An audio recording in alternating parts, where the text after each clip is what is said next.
Hello.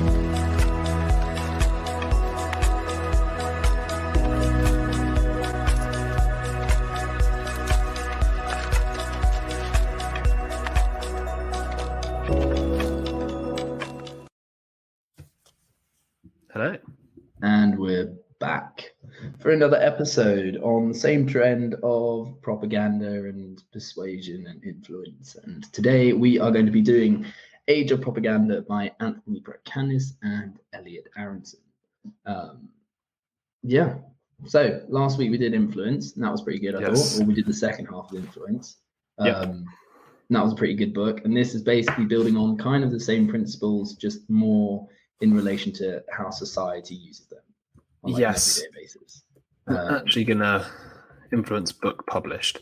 It's just piqued my interest because I believe in influence. He kind of, I want to say he references book, but I lie, because looking at this, apparently Age of Propaganda was originally published in 1992 and influence was originally published in 1984.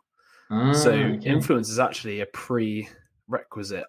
And by the way, actually, of course, that makes sense, because I don't know if you took notes, but later on in the book, he was actually referencing Cialdini's research. So therefore, it would make sense that Cialdini probably published his stuff first. Yeah. But obviously, as the title says, Age of Propaganda is all about propaganda. Yeah. And it talks about, I guess it's quite prescient in a way as well, because I mean, I was born in 1995. You were born in 1996. If I remember correctly, right? Yeah. And I guess in the sense of the internet and mobile phones and access to propaganda, or whatever you want to call it, was less, so to speak, back then. In my head, you would think it would be less, wouldn't you? But it's very prescient and like visionary in the sense that some of the problems he talks about in this book got worse now. Yeah. It is interesting, isn't it? Because like, when you're reading these books, you do become aware that they are somewhat dated. Like, they're talking about these influential techniques that obviously still exist. But the fact is that has been on like steroids with like social media and phones. And the fact that we always have a device that we're connected to that's always trying to influence us and trying to sell us something. But when was the World Wide Web invented? Was it 91? Web invented. I guess also it's more important to think about. I was going to say it depends when it became more mainstream, right? Because even if it was around in 1991, I think that's what it just said. The book was published in 1992. The effects weren't well documented until well in the future of that. So a lot of this book focused around sort of TV advertising, wasn't it? Radio in particular, I think he talked about a lot.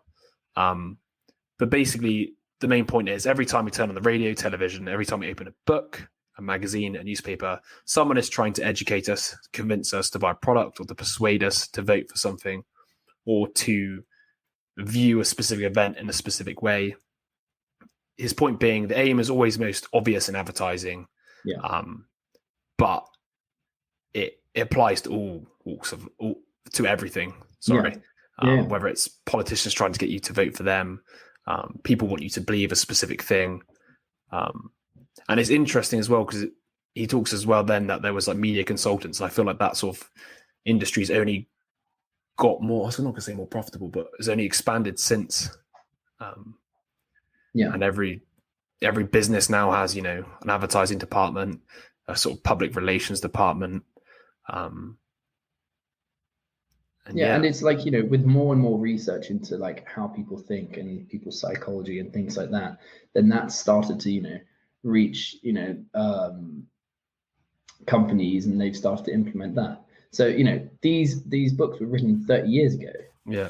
Pretty much, 25, 30 years ago. Think about the amount of research that we found out now. And, how, once again, like coming back to like mobile phones and stuff, how influential they can be. You've got something that's constantly sending you a notification all the fucking time. And you've also got like, it's interesting in this book, right? He was talking about leaflets, like post. When do we get posts so much anymore? No, it's like, think about emails, constant emails, things like that. Like obviously we still get all these pamphlets, but actually most of my scam and everything like that is all in my email. They push notifications as well. Yeah. I guess another thing about this is now everything's accessible 24/7. Yeah. So like his point was like we're always being bombarded, because obviously back then as well it was like bombarded via television sets, bombarded via advertising boards. If you go on the subway, just full of just advertisements everywhere. Yeah. And obviously now it's even more accessible because everybody looks at their phone all the time, and therefore they're being shown all these advertisements now all the time on their phones. So if anything, it's got worse. Yeah. But yeah, so let's look at this definition of propaganda. So propaganda was originally defined as the dissemination of biased ideas and opinions, often through the use of lies and deception. However, scholars began to study the topic in more detail. Many came to realize that propaganda was not the sole property of evil and totalitarianism, and that it often consists of more than just clever deceptions. The word propaganda has since evolved to mean mass suggestion or influence through the manipulation of symbols and the psychology of the individual. Propaganda is the communication of a point of view with the ultimate goal of having the recipient of the appeal come to voluntarily accept this position as if it were their own. I think that's a pretty succinct definition, to be fair. Yeah, and I think, like we would just, when we review and when we summarized influence, we talk about more of the individual, okay? How, our psychology can be invoked to basically be influenced. And this is like that, but how like organizations and companies and like groups will invoke these influential techniques. And that's the kind of thing, is like, it's quite interesting because naturally it's going to go up into more and more people. You need to sell a product, you need to sell an idea, okay? And obviously those products or ideas can be held by multiple people, not just one individual. So we come across persuasion and influence all the time. It's just the definition of propaganda is when it starts to be used by more and more people, more larger groups. I think it's the telltale signs when it's like mass, isn't it? It's mass persuasion. Yeah. I'm gonna quickly reference the propaganda for the Edward Benet's stuff because he kind of defined it as well in his book. So here, for example, is the calm and accurate definition given in the Oxford English Dictionary, and this is: propaganda is any association, systematic scheme, or concerted movement for the propagation of a particular doctrine or practice. That in my head is more specific. Yeah, because that's like a doctrine or practice rather than, whereas propaganda there is saying like a mass appeal to change people's minds. I think we're settled with the one we talked about, the former, the one that he defined in the Age of Propaganda in terms of the mass dissemination of an idea with the aim to influence the person, but in a way that they kind of think they came about it by themselves. Yeah. So what did you think of this book overall? Let's cover that quickly before we dive into it. I really liked it. I thought it obviously shared a lot of similarities with influence. Mm-hmm. I quite liked, I think I said to you this before, the more philosophical big picture implications in this book of like the effect propaganda has on society. Yeah. So obviously he sort of dissects the role of propaganda in war efforts, for example, also the role of propaganda in Hitler's Germany. Yeah. Yeah.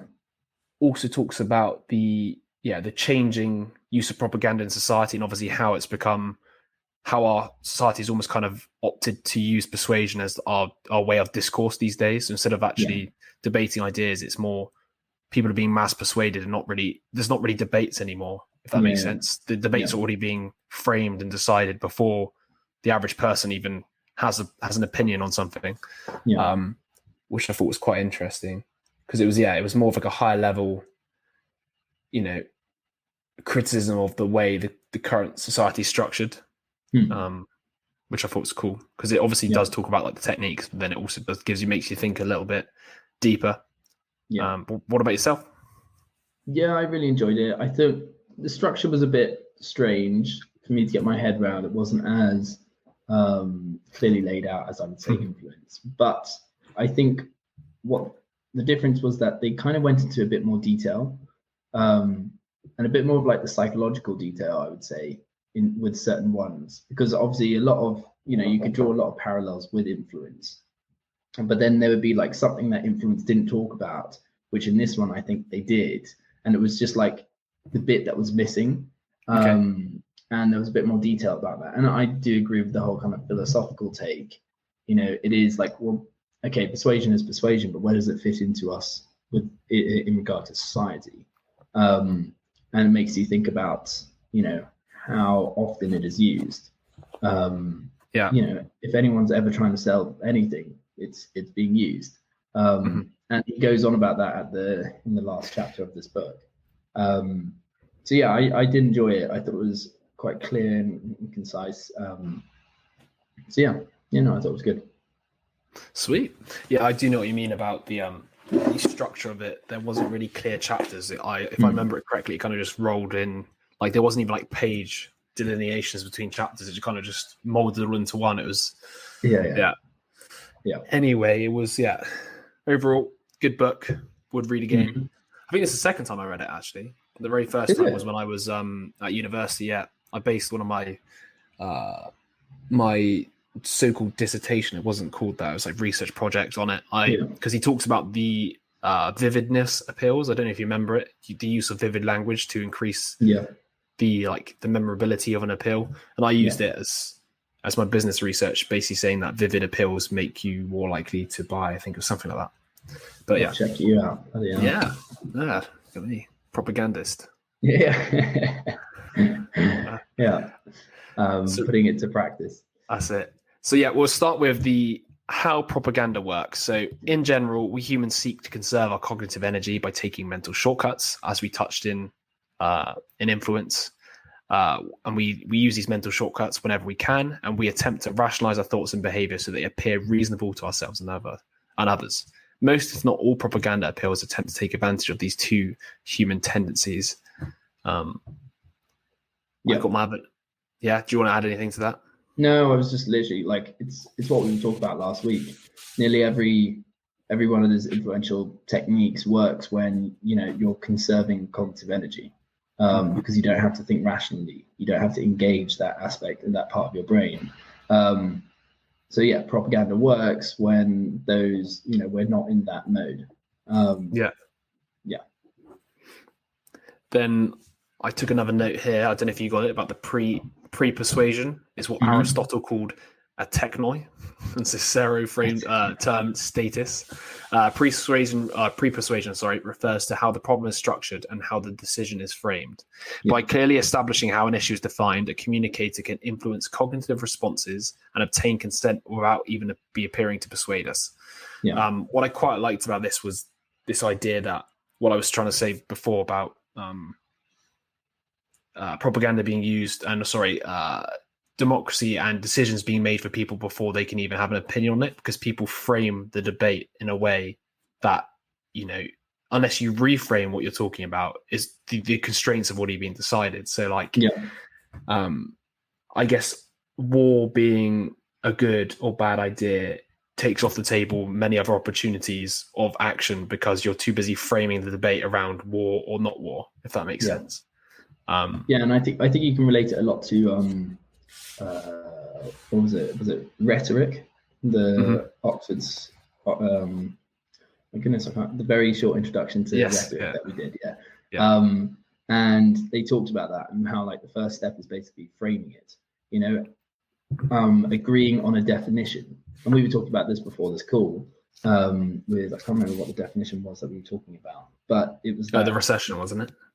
Yeah. If you redefine what a recession is, then you're not technically in one. Or what's his name? George Bush did with the torture, redefined what torture was so that you could instead.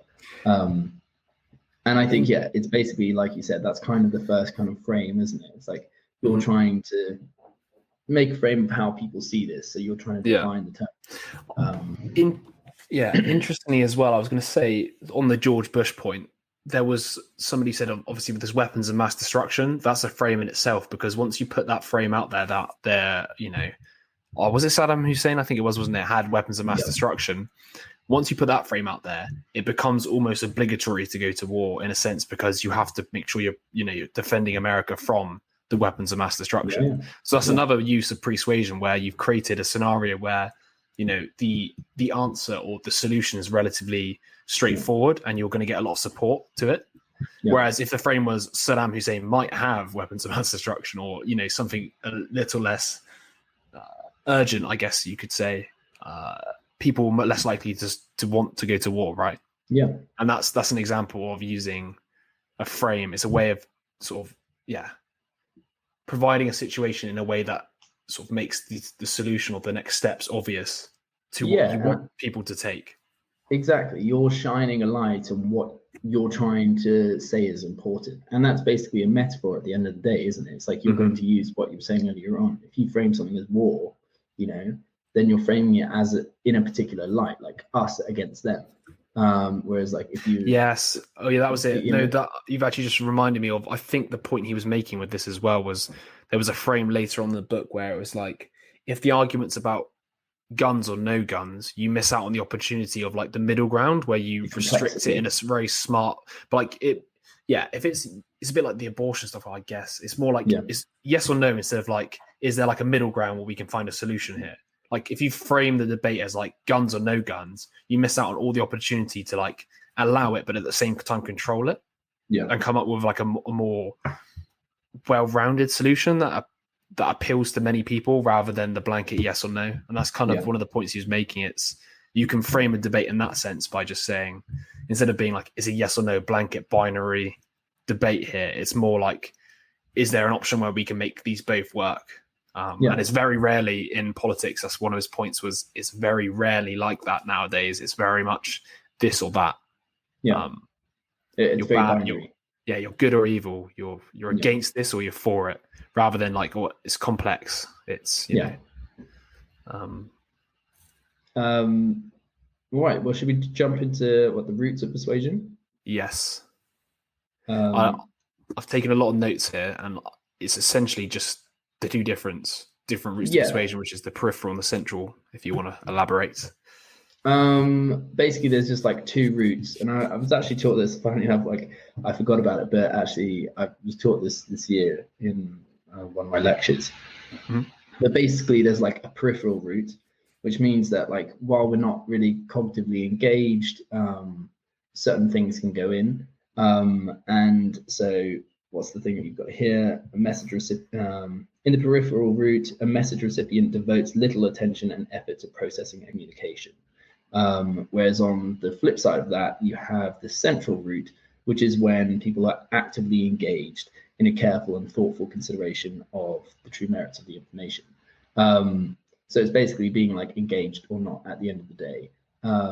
And so if you think about it from the perspective of someone who's trying to sell something, well, then you have to use different methods to get around those two things. So either, you know, you structure your content or your sales pitch in the sense to get through to the through past the peripheral route or the central route. That's kind of essentially like how they're trying to describe how we could be influenced to a degree. And actually, I can't remember if influence talked about that. I don't think it did in detail like this. Yeah, I didn't. Yeah, which I would think is quite a big thing to talk about. But I just don't think it fit into the principles, so to speak, like the principles that he had. I think he was probably cognizant of it in general in terms of the two different routes. If I remember correctly, as well, there was a bit extra to this as well, which was there was an experiment to do with when can somebody take advantage of the peripheral route more, or sorry, when does somebody have to take a more central route? And one of the research findings was that if somebody's like really personally invested in a specific belief or knows a lot about it, then you have to go through central route processing. So being, you know, your content, your argument, so to speak, has to be stronger in comparison to somebody who's less invested in the knowledge or whatever it is. Therefore, people just tend to just use peripheral processing. So, for example, they might this guy looks like an expert, therefore I'm just going to believe him. Yeah. So they're less likely to fact check, so to speak. Yeah. It's like our heuristics. Yeah. It's like if you're not personally invested in, you know, knowing this bit of information. Like if you don't really care, you're more likely to just accept what an expert or what somebody who claims to be an expert is going to say, because you don't have a stake in the ground, so to speak. And I think this is where it ties in with that kind of philosophical view of society. And I think you mentioned something here, I can't remember where it is at the moment, but it was talking about like democracy and how the next bit. Okay. Well, then let's go into that, because you said, so we have a state of affairs that may be called the essential dilemma of modern democracy. On the one hand, we as a society value persuasion. Our government is based on the belief that free speech and discussion and exchange of ideas can lead to a fairer and better decision making. On the other hand, though, as cognitive misers, we often do not participate fully in this discussion, relying instead not on careful thought and scrutiny of a message, which would be the central route, as we just discussed, but on simplistic persuasion devices and limited reasoning, which is the peripheral. And it makes a lot of sense in the sense that, most of the time, we're focusing on what we're doing day to day.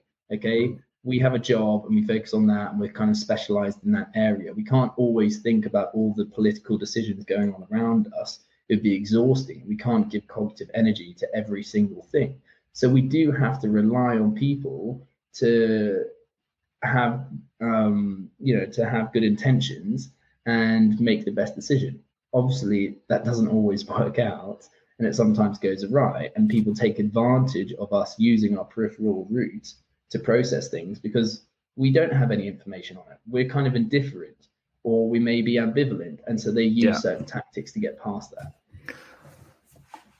It's interesting as well, isn't it? Because a lot of political messaging, so to speak, these days is like, this is good, this is bad, because it's appealing to like the majority, where the majority doesn't really know too much, so they can't really process maybe a more central argument, so they rely on the more emotional heuristics, such as this person's bad, this person's good, and I feel like that is kind of the reason why it's slipping into that as well. It's a level of people now know that the way to to approach people who care or don't have a stake in the ground or care less about what you're saying is to try and appeal to the emotional states, which is the moral field, right?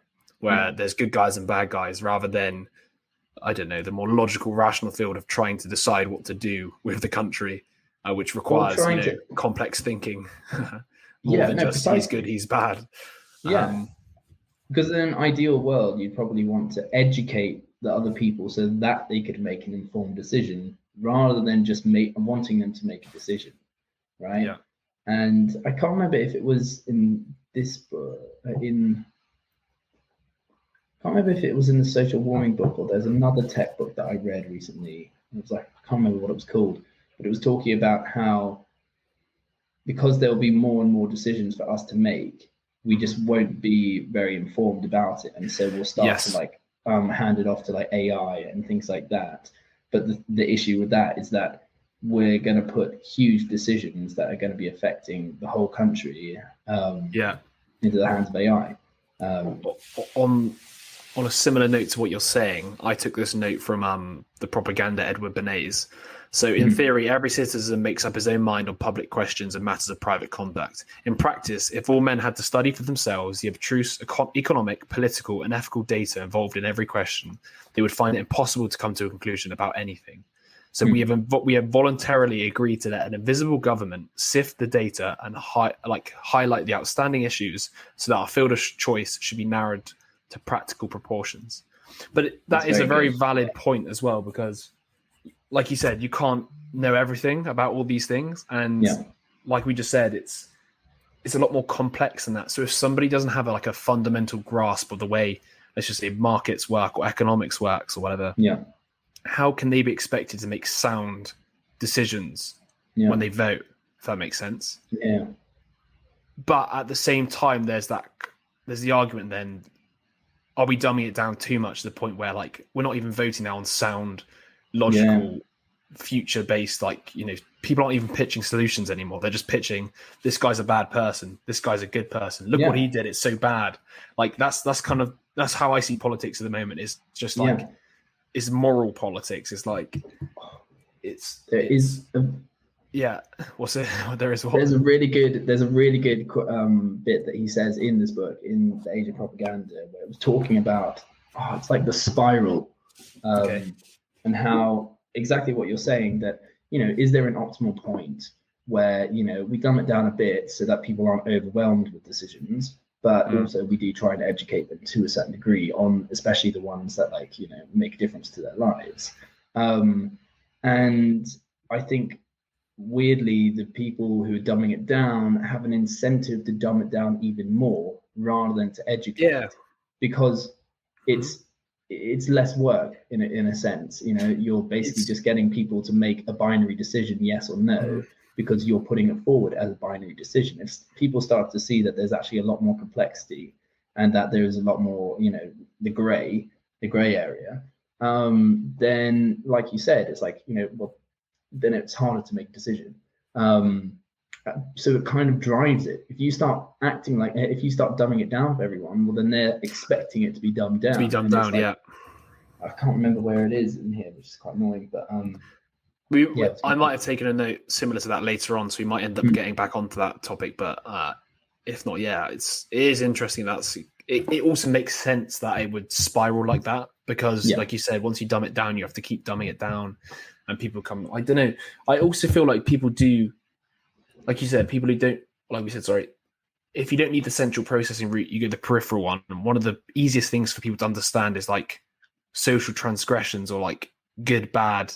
And they can base the decisions on that really simply. And that is why it's used in my head, because it's, I don't remember as well if it was this book or if it was Influence, where it was like, once you get painted with like a bad brush, so like, I think it was Influence. It was to do with association. So like, if you are associated with an activity that's bad, even if it's not true, it's very hard to remove that like negative association people have with you, even if it's proven to not be the case. So that's why I guess it's also used in politics and propaganda to be like, he did this, or he is associated with somebody who did this, because all of a sudden, his reputation or her reputation is now tarnished just by association. Which helps people decide, do I want to vote for this person? And they're going to be like, no. And that's essentially, I guess, the question that people are replacing with. Instead of like, who is the soundest person to like run this country? It's more like, do I like this person? Yes or no? And if it's no, it's like, well, no, I'm not going to go for them.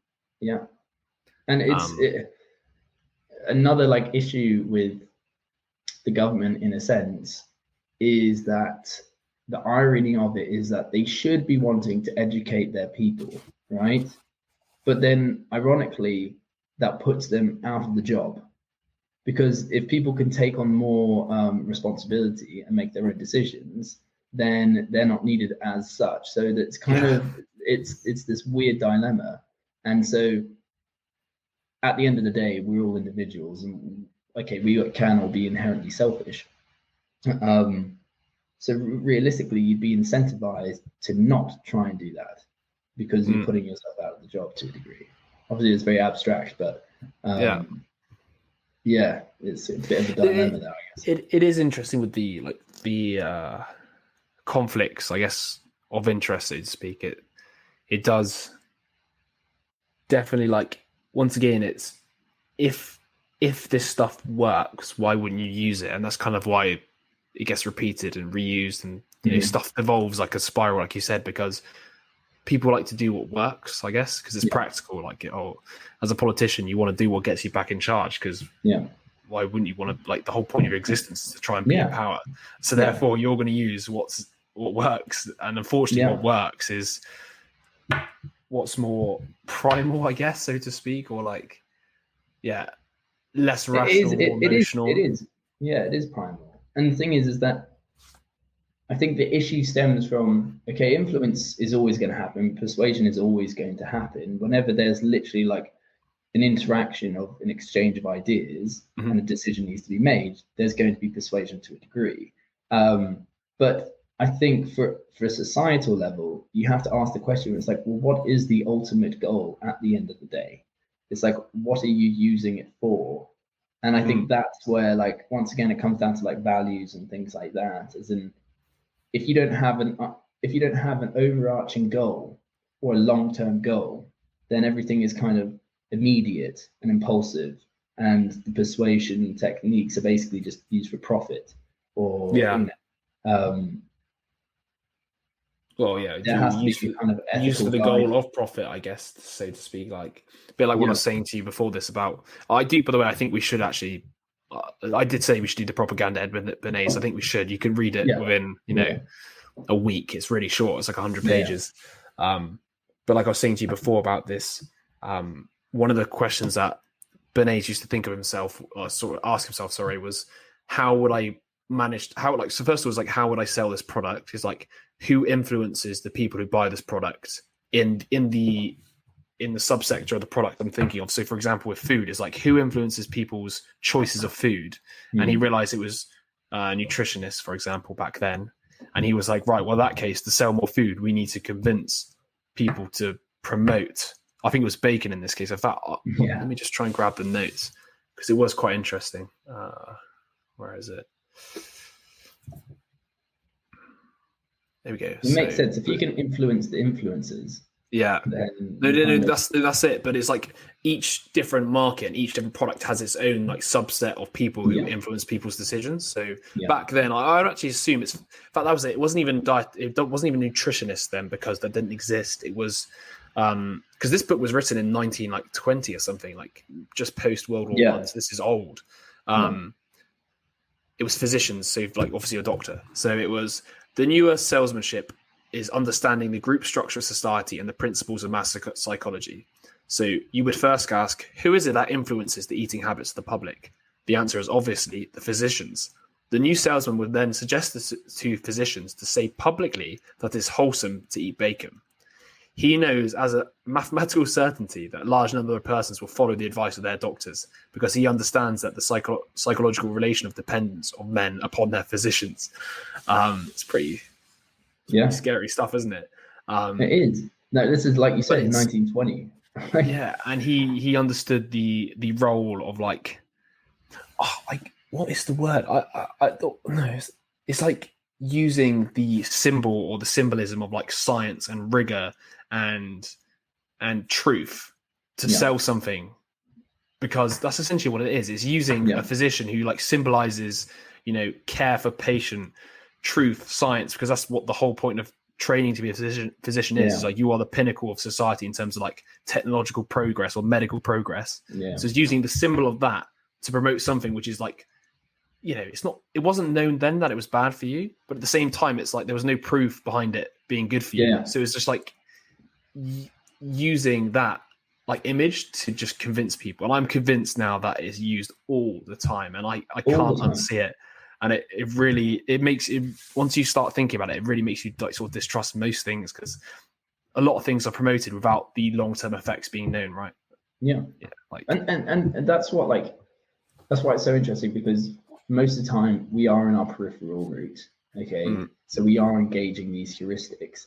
You can figure out all of the heuristics that people use, or the main ones for certain industries, like you were just saying, in terms of health or food.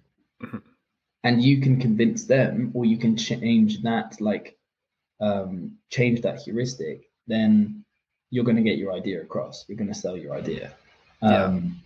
And it is interesting. And I think it is used so much. It's obscene. Even in areas like, some of them are so obvious, where like a celebrity will talk about something, even though it's got fuck all to do. Like they're an actor, they're a 2-bit actor. But then there will be others that are a bit more like, because if a doctor did tell me that bacon was good for me, I'm like I'm kind of skeptical, but I don't know. It's like I would now have to go and actively find information that would say that bacon is bad for me, right? Bacon is good for me. Have you seen that? Oh my god. I trust him. He's my heuristic. He looks in good health, if I remember correctly. And I don't think anyone's ever going to influence him to say that bacon is bad. So it is. It is just fascinating how you can be so easily manipulated in that sense, because there has to also be a level of trust you have in these people who act as, for example, physicians or the experts in their field. Because like we were just saying a minute ago, where you can't know everything about economics. You can't know everything about medical health. You can't know everything about nutrition. You just can't. That's the whole reason we have specialists.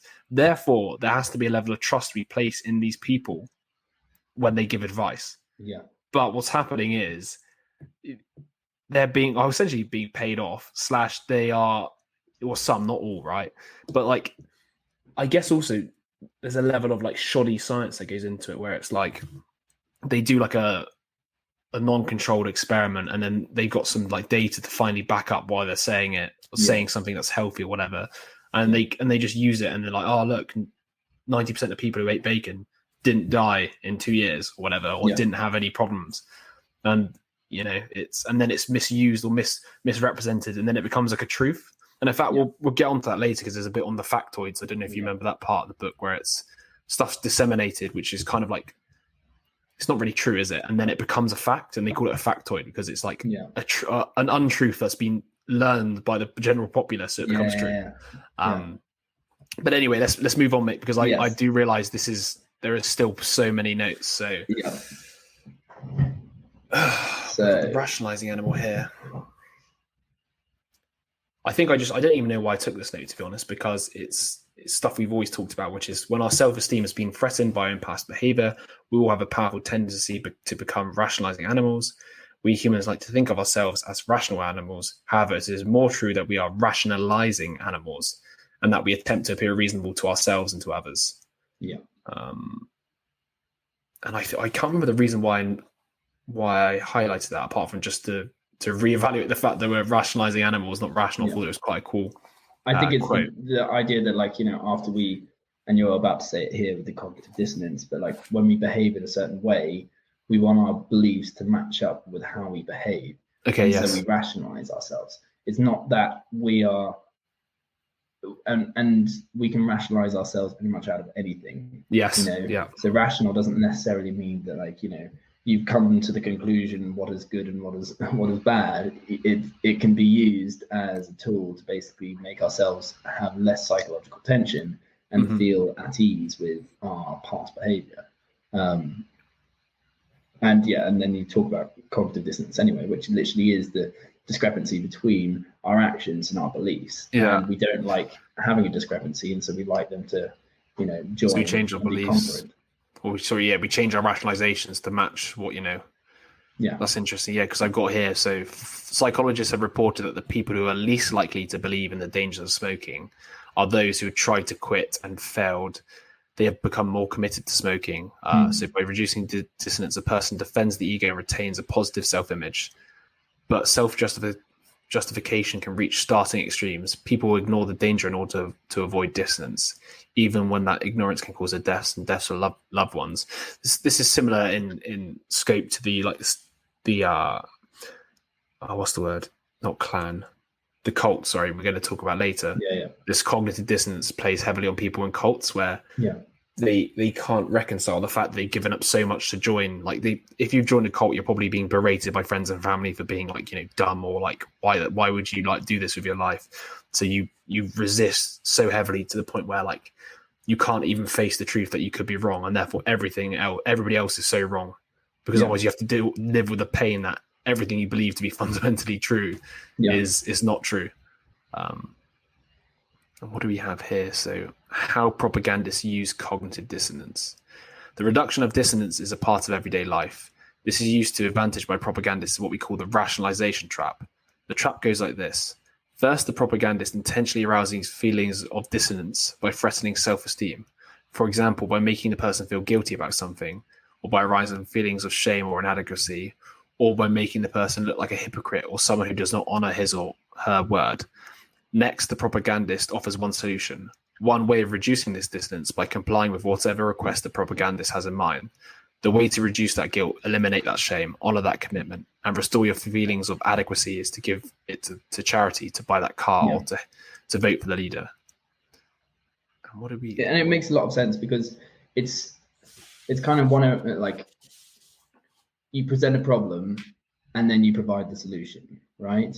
You say, this is the issue, this is how it's going to affect you, and here's the solution. In this case, you're basically saying that problem is with you. So whether shaming or making someone feel guilty okay, and then you're providing the solution. And that's the kind of trap. So you're creating that cognitive dissonance in a sense, and then being like, here's a solution so you can, close that gap, get rid of that psychological tension, which is very, very manipulative. It's Machiavellian, isn't it? That's the. I mean, we got an example here, so I don't know if. Yeah, so it's somebody knocks at your door asking if you want to contribute to charity.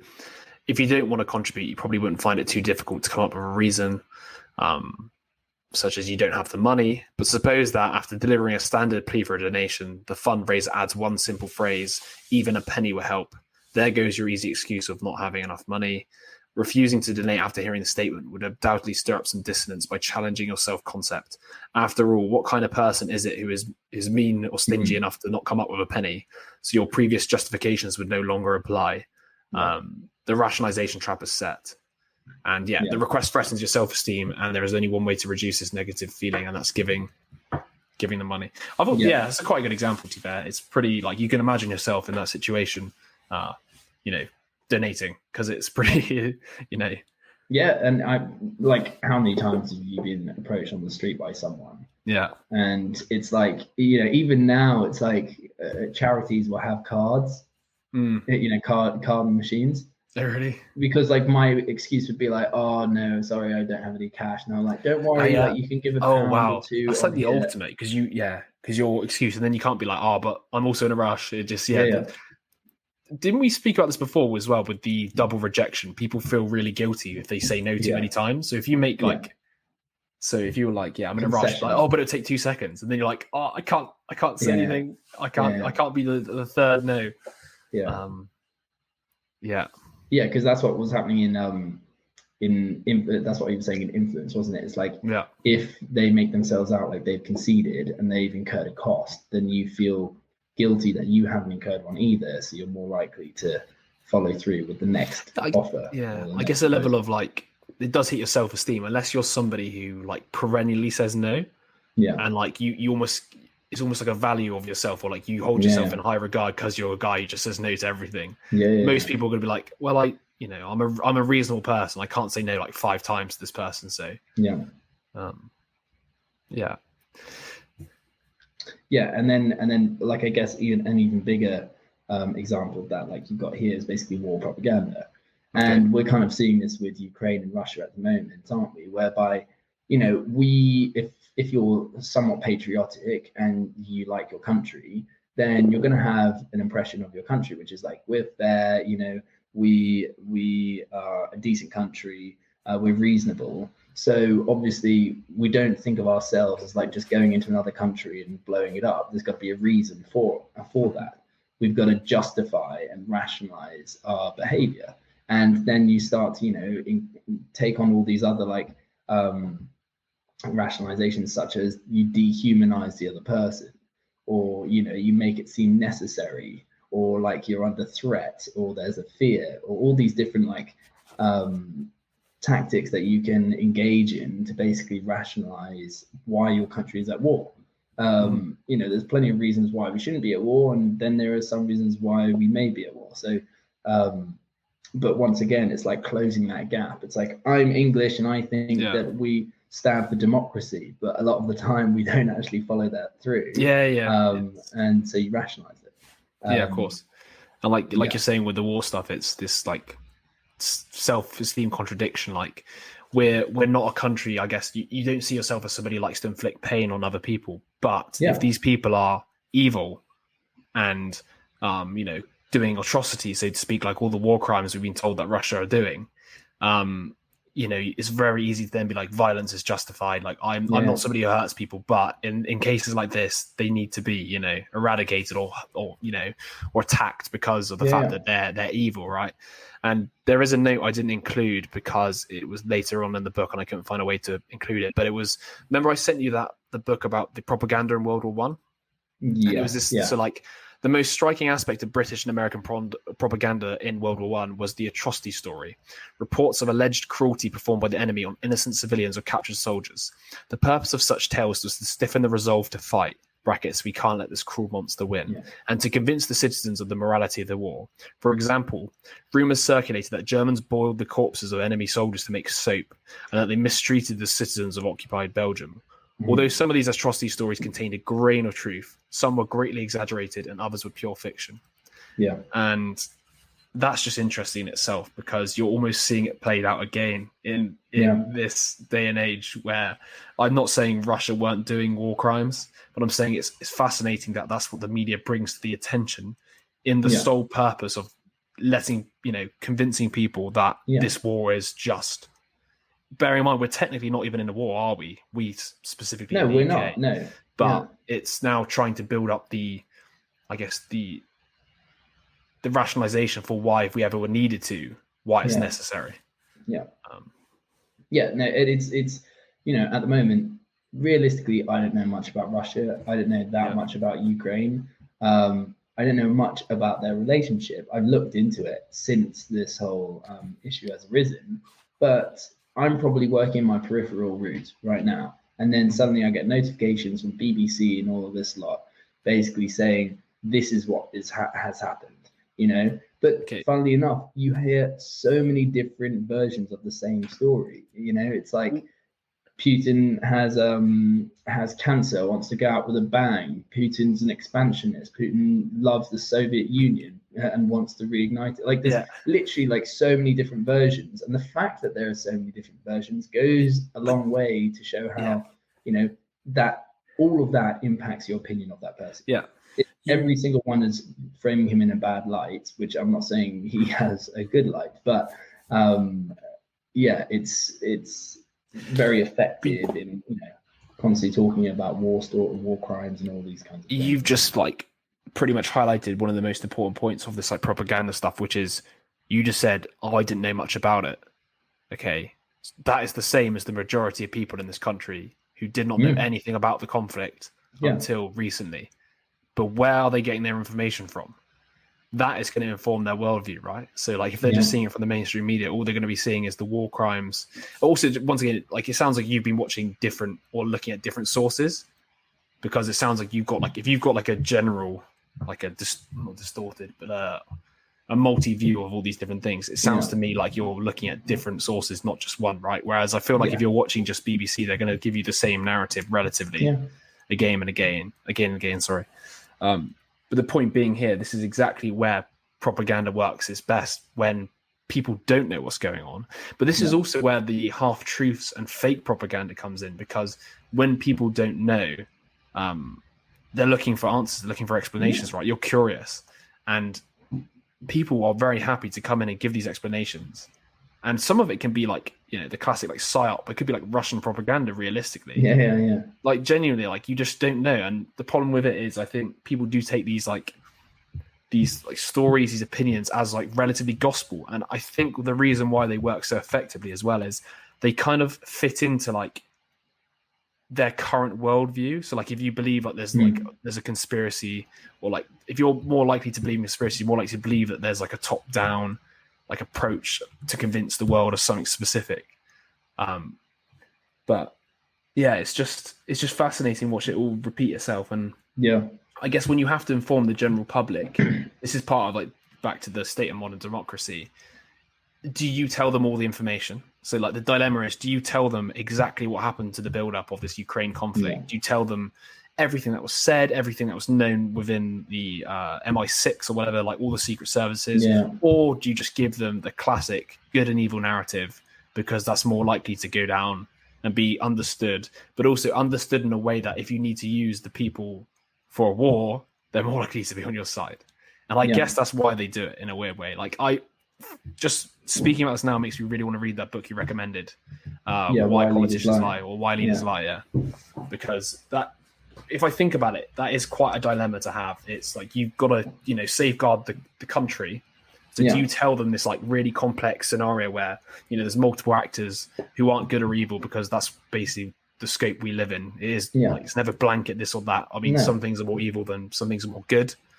But you got to give them a story which, like we said a second ago, stiffens resolve, makes people want to take sides, because taking sides might be necessary for future goals. And that's precisely it. You know, once again, relating it back to the rhetoric book, you know, if you're a politician and you're making a speech in the House of Commons, well, think about how many different audiences you are speaking to in that one message. Now, we normally construct our message to the audience that we're talking to, but you have multiple different ones. You've got the House of Commons, you've got everyone who's watching you on TV. So, you know, you have to construct your arguments. So, and you have to choose. You're never going to get everyone all on your side. But I tell you what, have you seen that film, The Imitation Game? No, I haven't. No, is it good? Basically, it's about how they cracked the code and the deciphering, right? Yeah, they deciphered it, and what they did is they realized that they could put a stop to it.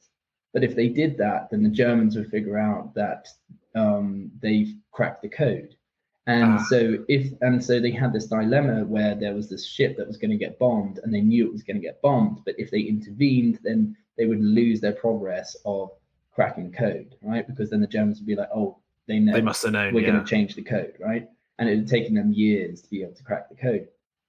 And I guess that is an issue, right? Like, what do? Do you just tell everyone? And your message is naturally going to change people's behavior. So do you keep it a secret, like you were saying, or do you tell everyone? And what is the greater good in that scenario?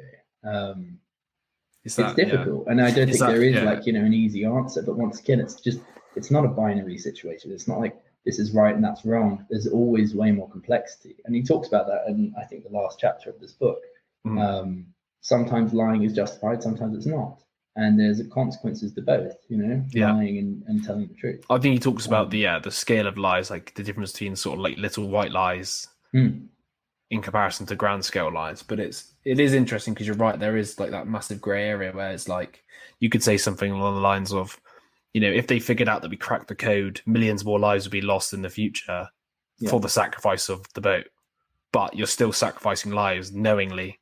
And I guess that's where leaders and people who are involved in this conflict have to make these like dilemmas and these choices, which are never going to be agreed by everybody, because there is no easy answer. There is no like, you know, there's not an answer where people don't die, you know. It's just working out which one's less impactful, I guess, or causes less damage, so to speak. But should we crack on to the next bit? God, mate, we're only on page 4 out of 22. I know. This could have to be a two. This could be a two-part. I think it is going to be a two-part. I think it is. I don't think we'll get through it. So, but it's fine. Continue it in Italy. So the power of words. Yes. Do you want to? So let me just quickly read. So that's it. So this is mainly about Joseph Goebbels, who was Hitler's propaganda minister. So he said he best described the power of words. It would not be impossible to prove with sufficient repetition and psychological understanding of the people concerned that a square is in fact a circle. What, after all, are a square and a circle? They are mere words, and words can be molded until they clothe ideas in disguise. So we all know that candy cannot be turned into nutritional food simply by calling it by a different name. Yet this is what advertisers and politicians do every day for products with great success. And this reminds me a bit of what we were talking about before, where you redefine words. So like, what were they talking like? I've seen it before. It's you have like a garbage man, and you call him like a waste disposal person or something.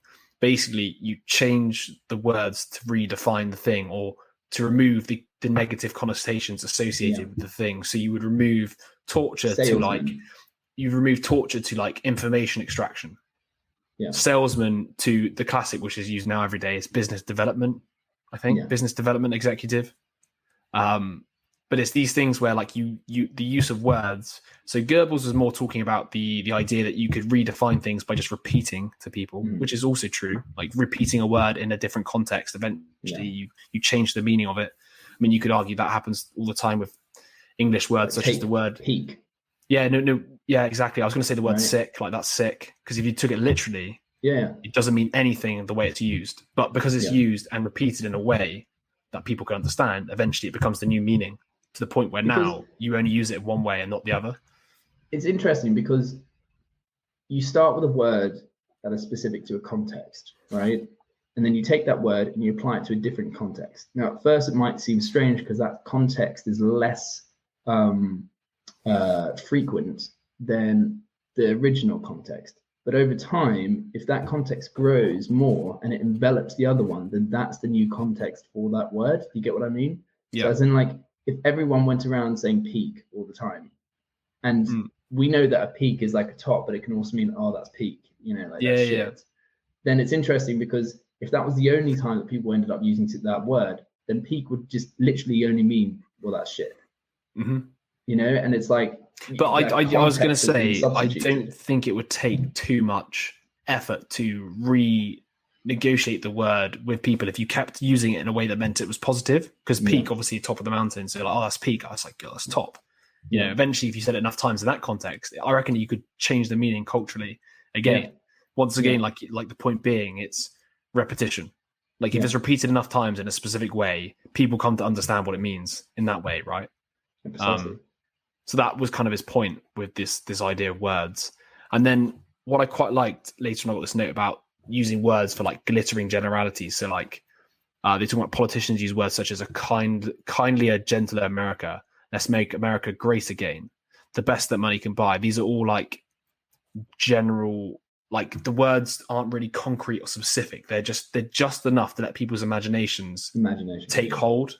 And this is the other power of words. You can kind of like use them in a way where you can just say, we're going to make things better.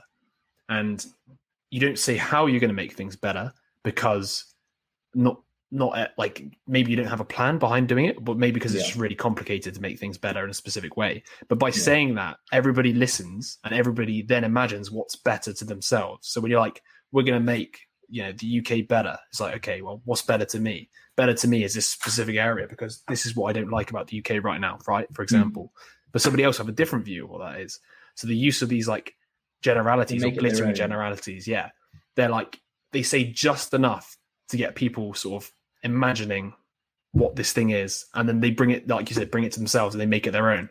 No, it's really interesting.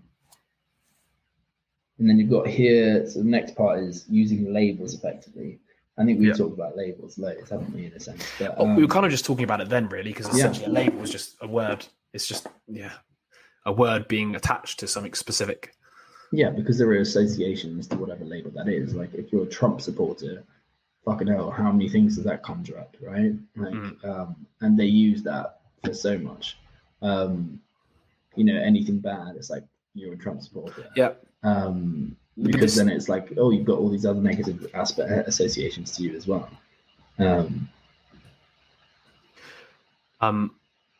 Because basically exactly what you're saying there with this, like, given the flexibility of the human mind, there are many ways to label a specific event. Above you've got this stuff like you can call somebody a man, a woman, a philanthropist, a physician, an athlete. All of these conjure up specific images. And the point being, a skillful propagandist can use these labels for his own benefit. So by labeling somebody as something, you bring to attention those traits that are most similar to the thing. So it's a bit like when you say, well, these days what's weaponized, like racist or chauvinist, bigot, whatever. These all conjure up specific images. And for a propagandist, they're perfect because you can use them to completely discredit people. They're weaponized labels, and I think we talked about this before, maybe with rhetoric, but it was even the word conspiracy theorist these days. So the whole definition has now come to mean like somebody who's like a crackpot, essentially. You know, if you have an idea that's not mainstream or like an inkling of something that's not mainstream, you're called a conspiracy theorist, and that has the connotations of like you're mentally unstable. Don't go against the mainstream, basically. But the reality is, like, you could have traits that are like a conspiracy theorist, like you have alternative views, but you're also skeptical. But you're also a psychology student. Like what I'm saying is you have many different layers to you, many different sort of like sub-identities, you could call it, or many different ways of labeling you. But what's interesting is the choice of label itself is propaganda. And that is the point here. It's like whenever you hear somebody described in the news and they have a label attached to them, it's usually purposely chosen to bring to mind the associations with the label that's been used.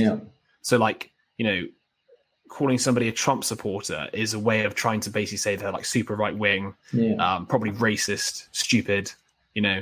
It's actually politically charged, or like charged in a way that like you basically, from that one word, you now have enough information to know who this person is, and also, or at least you think you do. Yeah, and I think also adding on that, what we talked about earlier on as in framing the situation, right? The persuasion. If you start by saying this, a Trump supporter, blah, blah, blah, then you already have an expectation of how you think they're going to behave, right? It's already framing it in a certain light. Well, labels, a bit like what we said before with this like glittering generalities. The labels mean different things to different people as well, right? But I guess the common consensus is pretty strong on most of these labels. Like, you have a rough idea of what a Trump supporter is because of the way that's been portrayed to you through the media. But once again, it lets you conjure up in your imagination the person is, so you feel more confident that you have sussed this person out. Do you kind of get what I mean? Like, you see the label and you think, I already know this person because I know the idea of the label, therefore I know this person. But it's just it's fascinating how like lazy we are in that respect, because everybody obviously is individually different with their own circumstances, with their own hobbies, their own passions, their own interests, and yet we can just remove it and just reduce it to a label and just think, that's definitely got that person, thought out. Like, I now know that person better than the rest of the world, which is it's crazy. It is really interesting, and like, you probably use certain labels that you think will correspond well to the person that you're talking to, right? If I go to a Republican state in southern, one of the southern states, and I start, using a Trump supporter in like a bad connotation, or even if I use the word Trump supporter, it will probably have a completely different meaning to then someone if I was talking about them in Boston or something like that, right? What's also quite interesting about that, there's also like a meta like perspective to it, which is like the media almost feeds us the association to the labels as well. So for example, like, I don't live in America. I have never met a Trump supporter in person or like online or anything, yet I feel like I have an idea of what that I know of. I feel like I have an idea of what a Trump supporter is, even though I've never met one, right? Yeah. But that model has been created, that label has been created by the media, I guess, for the specific purpose of using it as a derogatory way of describing somebody to just get rid of their claims.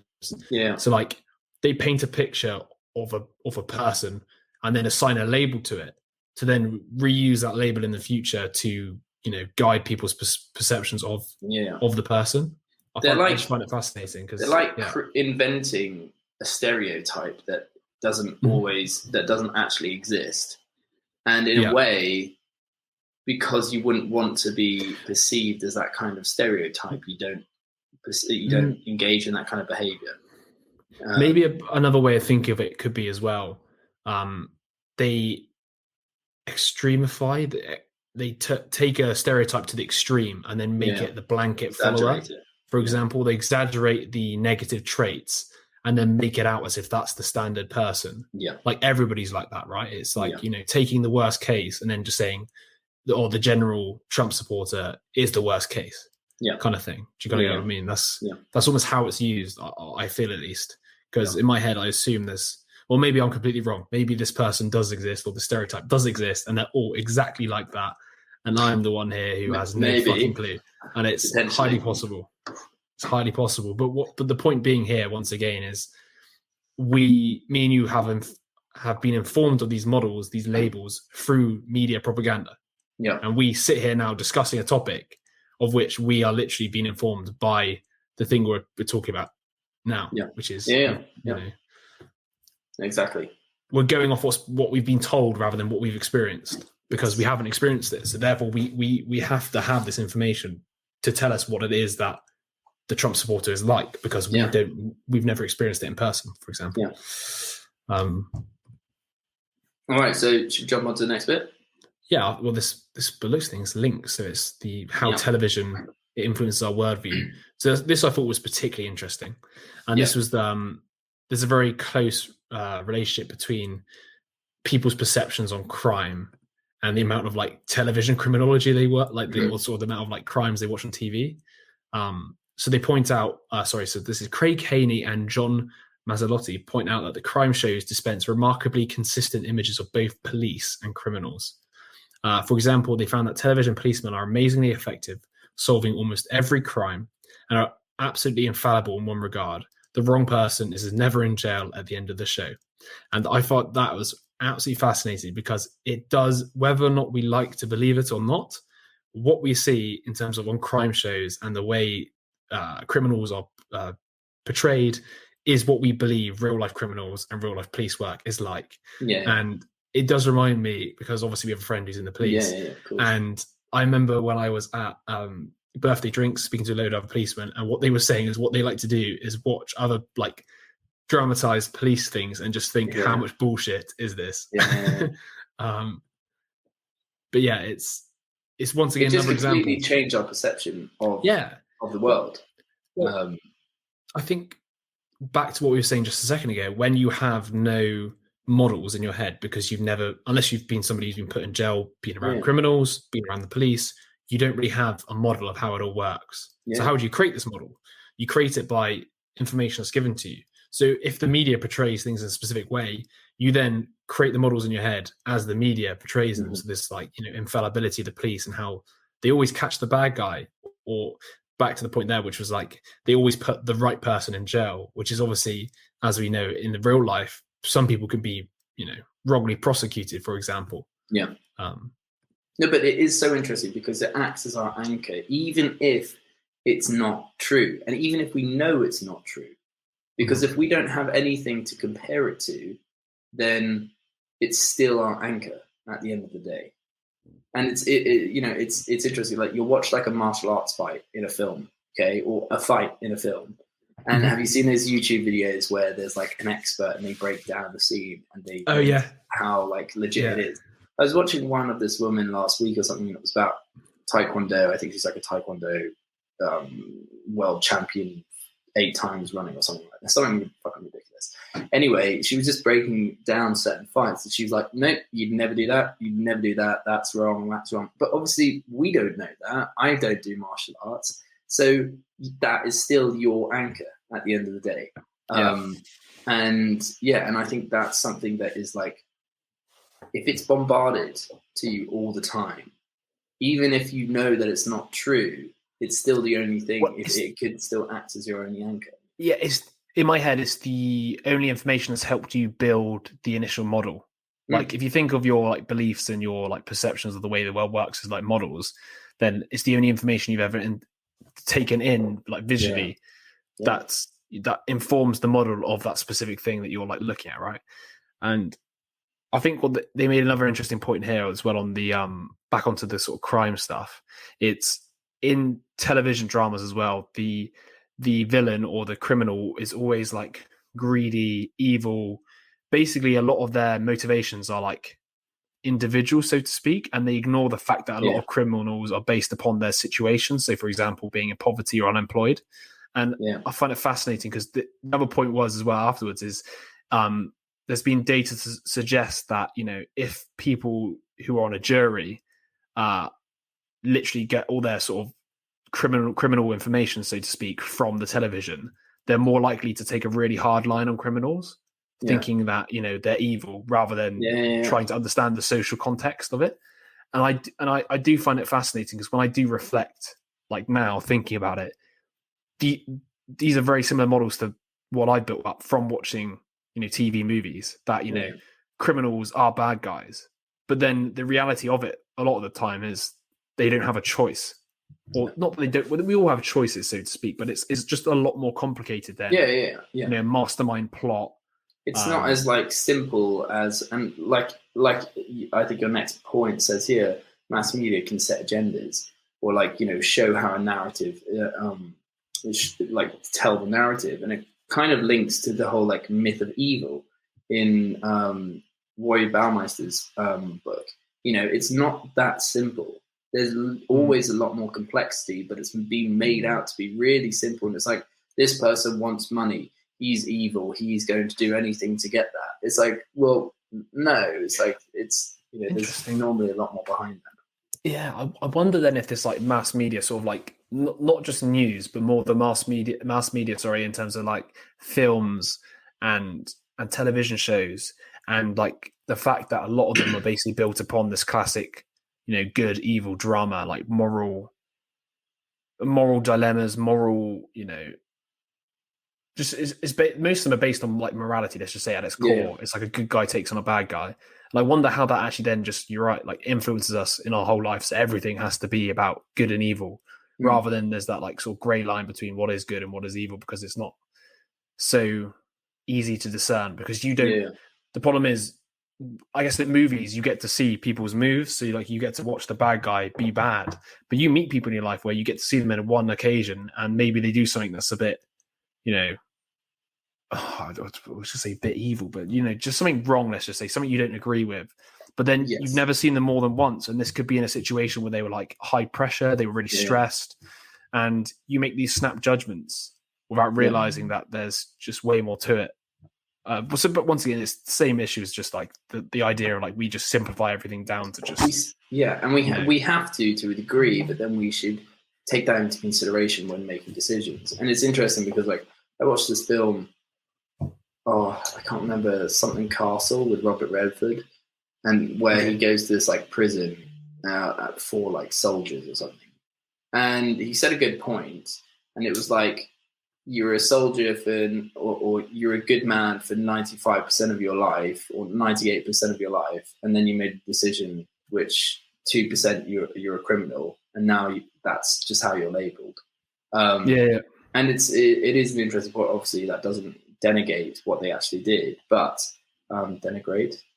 Can't remember. But yeah, it's just interesting that we do simplify it down. And we just give the labels like, well, he's a criminal. There's also like, I think we've spoken about this before, but there's no room for like growth or redevelopment of character, so to speak. It's like you are this label, and it's almost like you can't change. And I think I don't know if we did discuss this before, but there's like a philosophy that people believe, which is like a leopard never changes its spots. But then there's also plenty of examples when they do. So it's one of those things that like, once again, it's not like people can't change, and it's also not like that people do definitely change. There's always like possibility, I guess. But people, sit on one side of the camp or the other. Yeah. But yeah, that's how labels can be super destructive in that sense as well. Yeah. What do we have with the mass media? Why are the pictures of the world painted by the mass media so persuasive? For one thing, we rarely question the picture that is shown. We seldom ask ourselves, for example, why are they showing me this story on the evening news rather than some other one? Do the police really operate in this manner? Is the world really this violent and crime-ridden? The pictures that television beams into our homes are almost always simply taken for granted as representing reality. I mean, it goes without saying, it's the stuff you see on TV. Yeah. Like, how much of the stuff you see on TV do you see as you live your life day to day? Never. The sort of the crimes that I was talking about, all this sort of stuff. It really is the extremes, so to speak. Yeah. The problem is it becomes distorted, our reality, when all we do is see the extremes on TV. Yeah. And there's a process from which the content is taken and then it is delivered. You have journalists, you have people on the front line, you have people who running the mass media companies, and then they get to select what goes on the news. And I can't remember if it's here or later on in the book, but he talks about how the content needs to be entertaining, and so a lot of the time these mass media companies will pick something that is entertaining over something that may have more of an impact. And I think he gives an example of wars, right? So let's take Ukraine and Russia at the moment. Now, I don't know if it's the only war going on in the world. It probably isn't, but that's the only one that we're seeing at the moment, And it's like this. It's not like this stuff isn't going on elsewhere. Yes, this is a major two countries, but it doesn't, that's beside the point. It's like, how do you decide which one to give so much time to and so much publicity to? Well, someone's choosing that, and then you're being the one who gets to see that, who's watching that. Like you said, the point being, it's like the mass media can set agendas, like, and as we were saying before, this is a way of potentially setting up a future agenda if needs be to call upon public support to help a war. So they're not likely to showcase a war which they're not really interested in jumping in.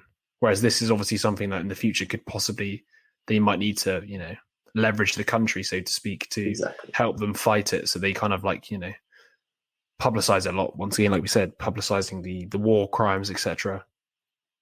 But yeah, you're right. It's one of those things, isn't it? Where, but this would be probably some of the actionable advice you could take away, isn't it? When whenever you're watching news, it's, you know, why are they showing me this? Why aren't they showing me something else? Like with you know, a million different things that happen every day. Why is this the one that happens to be, you know, shown to everybody in the country? And then, you know, is the world really like this? Is this something that, you know, happens every day, or is this something that's a bit rare? And I think it's also interesting to know the next note I got here, which is when the sort of mass media persuasion affects us the most. And it's kind of what we were saying before, which is when you were saying that you haven't had, you didn't have experience or something. What was it? That was it. You didn't know much about Ukraine and Russia.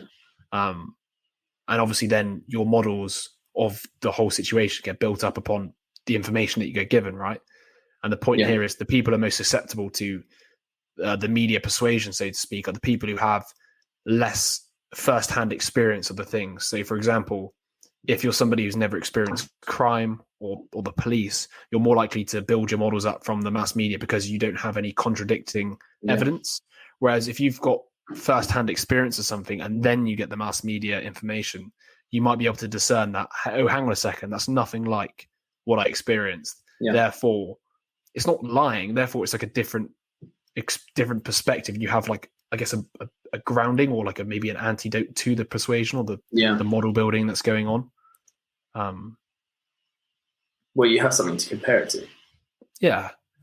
And I think, did they make a point here that it was, no, I was thinking obviously first-hand experiences tend to take precedent over media experiences too, because they're more visceral, they're more, I guess, what's the word, they're just better coded into you, I guess, into your memory, that is, because you experienced it in person.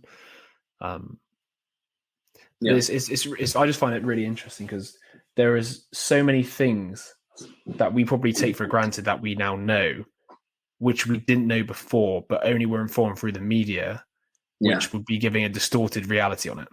Because that's the, like, you know, all the things about, you know, they used to think like milk was really good for you and stuff like that because it was like good for your bones. This is the classic Bernays approach to things. Get a bunch of physicians to tell you milk's good for your bones because it's got calcium in it. That's a gross reduction, because there could be other stuff in there which causes way more complications. You know, but also, like, you know, we don't really challenge it.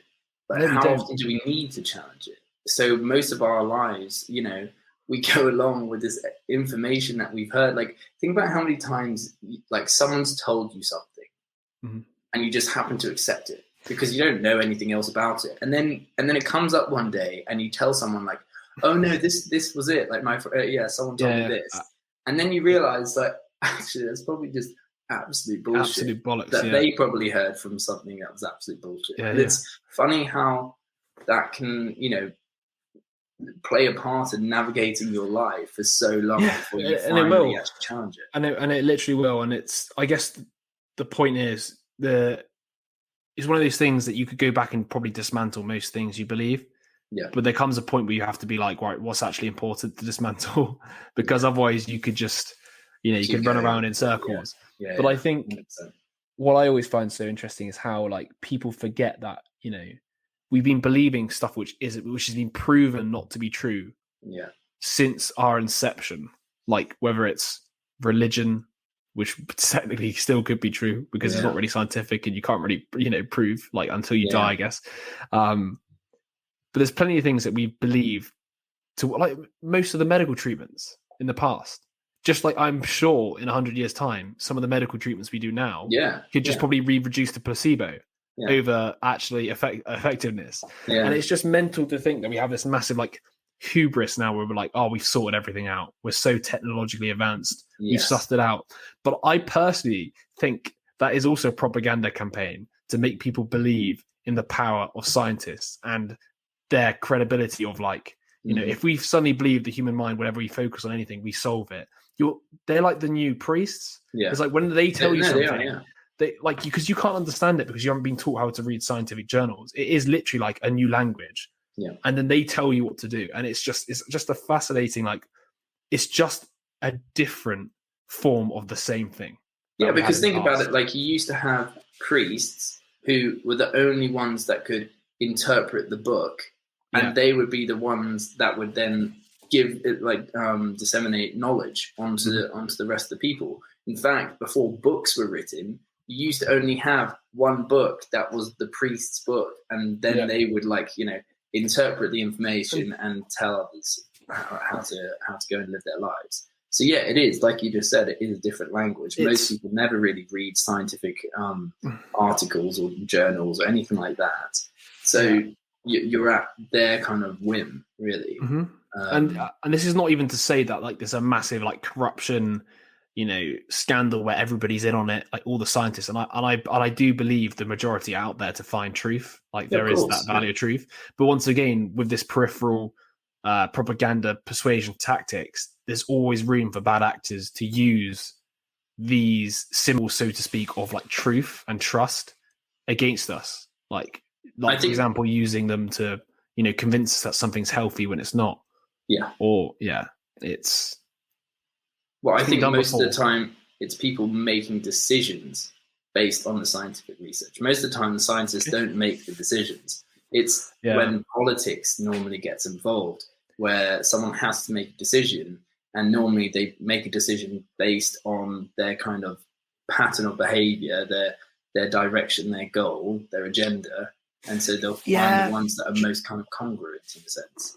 It reminds me there you go. I was just going to say, like, think about COVID, how there were so many differing opinions on COVID when it first started.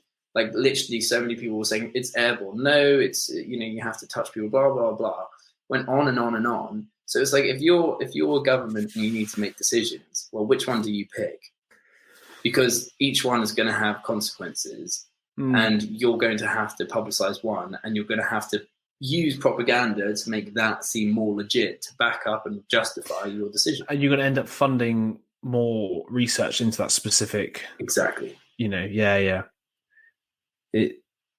I guess they kind of find what they want to find, so to speak. Because I feel like a lot of, from what I've seen at least with the scientific stuff, it's a lot of the findings tend to be very like ambiguous or like not evident. Like the results are like never 100% clear.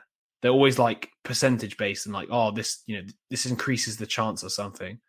But people will always like spruce it up and make it sexier post finding. Like the media will get onto something and be like, like let's just say they found a treatment which does 10% better with cancer. They'll be like posting, oh my god, drug cures cancer, because everything gets sensationalized. And but then what happens? I think we're not even on the point yet, are we? How far away are we? Oh, we're quite far away actually. I was gonna say this is like a factoid. It's where something is like stated as a fact by the media, which has like underpinnings of like some sort of credible, like a credible source, right? But it's like extremized, or however you would say that. And then it becomes exaggerated. Yeah, exactly. And then it becomes like a fact in the popular conscience. Like everybody then sort of takes it as gospel without ever thinking that maybe the origins of where it came from might be false. Exactly. And we've talked about this in terms of like statistics and things like that, and how everything can always be shaped to basically back the agenda that you want.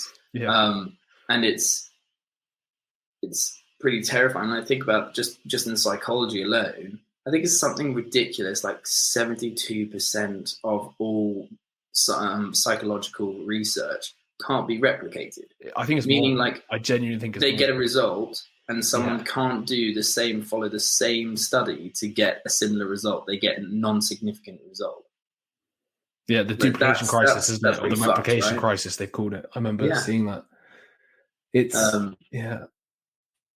if you're trying to have like make a decision and make action on something, then you would just be like, oh, this study showed this, but it turns out that it couldn't be replicated. But you're not going to talk about that. because you shared that, well, there was one study that proved it, and technically you're being honest. It's just, it's exaggerated truth. Yeah.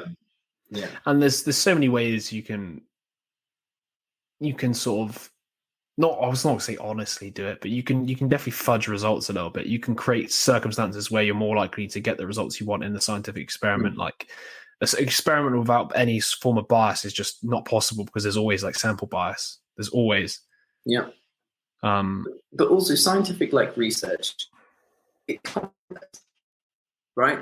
You have to literally go to university to figure out how to read these kind of research articles, okay, to be able to understand it. Now, the issue is that when you're taking that from the scientific sphere, okay, and taking it into public knowledge, well, you have to simplify it, which means that you normally get rid of all of the most uninteresting bits that might give you more of an idea of what it's actually saying.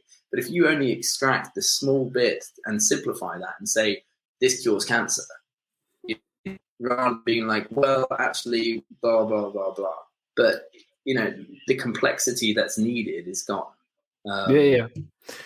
Well, I guess once again, the general public kind of reads it and then feels like they've got a grasp of the situation, when in reality, like you said, if the results aren't even that clear cut as well, they walk away with this like false confidence in this new treatment, etc., which doesn't really exist. Yeah. But yeah, as you can sort of imagine, it's quite easy to do these things or to take advantage of these sort of mechanisms, and it's just frightening how much it actually happens to think about it. Like reading stuff like this just makes you realize how simple some of these things are to do to get ideas into people's minds, which basically you could argue are lies or half truths or whatever, but it doesn't take too much. It just takes a push of a button, so to speak, to post something live, and all of a sudden people believe something which might not be true. Yeah, exactly. And then moving on to the next bit, mate, which is actually semi-linked to some of the stuff we've just been talking about. So it's courses of action and ambiguous events. So this is talking about the war in Iraq. The debate over the war of Iraq was really a debate over whose definition of ambiguous events was correct, and with good reasons. Once it is decided how an event or person should be categorized, it becomes clear what course of action should be taken. In the end, the debates on a course of action must come down to which definition of the situation is perceived to be correct. Is Saddam more like Hitler, or is Iraq more like Vietnam? Of course, we should entertain the hypothesis that both analogies are true, that neither is true, or that perhaps other analogies also fit the situation. But I thought that was quite interesting, because that links also back to what we originally said about the framing of something. And in fact, the next bit is about analogies, but this whole idea of like using the past as an analogy for the present, arguing the present war propaganda is like Hitler's war propaganda, for example. It's not exactly the same, but it's similar, right? But the analogies you use draw once again these associations and expectations, and then people take action based upon these. So you've got to be careful with the analogies you use. Because if you say someone's like Hitler or like Saddam Hussein or like Stalin, well, they conjure up different expectations. They're all still terrible, but it's like each of them was slightly different in the way that they went about things. So so different associations and different expectations. Absolutely. But like, once again, it's this Iraq war. It's like, if you frame the whole conversation is Iraq going to be like Vietnam in comparison to, is Saddam Hussein like Hitler? Like both, like he was trying to say, kind of conjure up the answer to the decision already. So like, if Iraq is like Vietnam, the America would be like, well, let's not bother going there because we were humiliated last time. And then obviously with the, is Saddam Hussein like Hitler? Fuck, we can't leave him to keep doing what he's doing because he's going to try and take over the rest of Europe, etc. Right? So it's just really interesting how like the choice of how you understand a situation influences the decision you're going to make. Because you have to try and figure out what the situation is, and if you think it's framed like this in comparison to this, absolutely completely changes the decision you make, which is which is interesting. And then got some notes on analogies and persuasion. So classical theories of rhetoric look with disdain upon analogy as a form of persuasion. Any given analogy is vulnerable to the attack that is based on a faulty comparison, which is fair enough. That the points of similarity presented in the analogy are irrelevant and inconsequential. So according to classical theory, analogies should be evaluated using two rules. Rule 1, the similarities between two things must concern or pertinent, significant aspects of the two things. So I assume that in simple English, what does that mean? So the similarities between the two things, must have very, significant aspects of the two things must be the same. Number 2, the analogy must not ignore pertinent dissimilarities between the two things. So because so you highlight both the similarities and the non-similarities.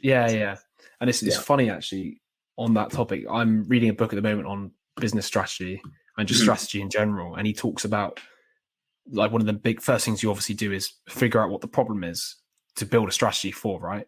And he does talk about this analogy as well, like using analogies to diagnose the situation you're in. So using alternatives to be like, this is similar to this.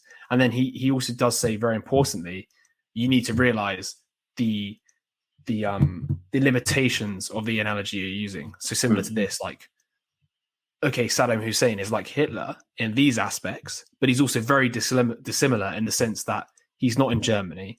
He's not like, got this mastermind propaganda strategy. So like, do you get what I mean? There is similarities in character, but there's dissimilarities in the situation. And it's knowing the limitations of the analogies you're using. Yeah, no, I completely agree. Hello,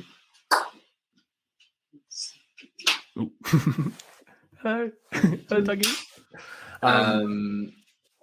Should we move on to the next? Yes, let's do it. So using questions to persuade. So question asking can be a subtle form of pre-persuasion. A carefully crafted question can be used to define the issues at hand, to suggest subtly what the right answer may be, and to organize the way we think about the issue. So so basically it's similar. It's like, asking that question can create a frame, and it can also lead you to a specific answer. You'll know like open or closed questions or leading questions, it's like, you're not this, are you? And it's like, well, you kind of have to. It's a charged question, isn't it? It is, exactly. And unless you like stop and be like, okay, well, actually there's multiple different views of this, then it can lead you astray and it can persuade you because it's kind of making it out like it's the only way to see this situation. Yeah. And I like this bit down here. So that actually this next section is what I was trying to get at earlier when it came to framing. So question asking can be a powerful persuasion device because questions structure our decision-making process.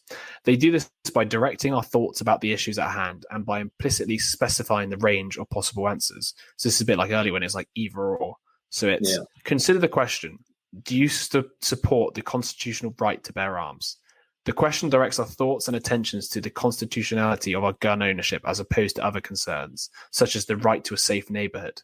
The question also implicitly defines the issue as guns versus no guns and excludes the middle of the road proposals, such as gun registration, waiting periods, and restricted access.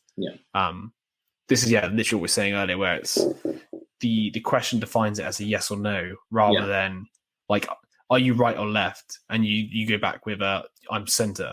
Do you kind of get what I mean? You reject the constraints they use in the question.